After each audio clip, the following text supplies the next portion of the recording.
बेनिखायनो जोंहा दिनै जारिमिन दंना गैया बेखौ लानानै सानबाय थानायनि सम गैया। जोंहा राव हारिमु दं।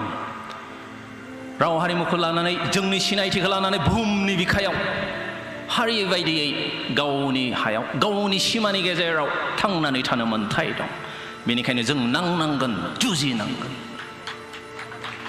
80% असमिया एबा बर'फ्रानो थांनानै थानायनि खोथाखौ साननो गोनां जादोंब्ला, गिनो गोनां जादोंब्ला, जों बिथांमोना बुंनाय बायदि 20%नि बर'फ्रा मानोथो साननो गोनां आरो गिनो गोनां जाया।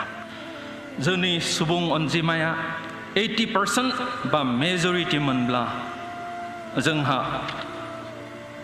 नांनांगौ गैयामोन। जों मेजरिटि मोनब्ला जोंहा नांनांगौ आरो जुजिनांगौ गैलियामोन। जोंनो गावनो सरकार दानो हागौमोन आरो नांगौ बायदियै थांनानै थानो राहा लामा खालामना लानो हागौमोन। बुङोन दिनै बर'फोरनि सुबुं अनजिमाया मात्र 20%सो होनना बुंदों। नाथाय दिनै बर'फ्रा गावनि हायावनो माबायदि 20% जाखो?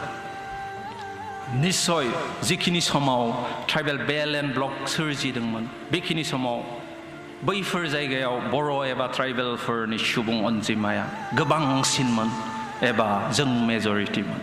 जायनि थाखायनो आसाम सरकार आरो बै समनि गिबि मन्त्रि गपिनाथ बरदलैया बर' एबा ट्राइबेलफोरनि थाखाय ट्राइबेल बेल्ट आरो ब्लकफोरखौ 1949 मायथाइयाव सोरजिनानै होदोंमोन। अब्ला दिनै माबायदियै बर' एबा ट्राइबेलफोरनि सुबुं अनजिमाया 20%ल' जाखो? दिनै माबायदि बर' एबा ट्राइबेलफोरनि सुबुं अनजिमाया 20%ल' जाखो? तार বাবে दायी কোন? Who is responsible for it? जों जेन दा 20%निफ्राय 15% जाया, 15%निफ्राय जेन 10% जाया, 10%निफ्राय जेन जों 5% जाया, 5%निफ्राय जेन जों लाथिख' जाया। बेनि थाखायनो जों दिनै साननो गोनां जादों, नांनो गोनां जादों। जों डाइनासुर आरो दद दाउफोर बायदि बे बुहुमनि बिखानिफ्राय जोबस्रांनो लुबैयाखै। जोंखौबो सोरजिगिरि इसोरानो सोरजिदों।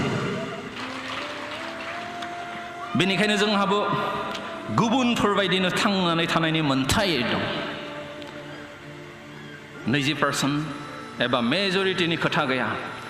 हारि बायदियै थांनानै थानायनि जुजिनाय आरो दावहाया जुगामि जानांगौ।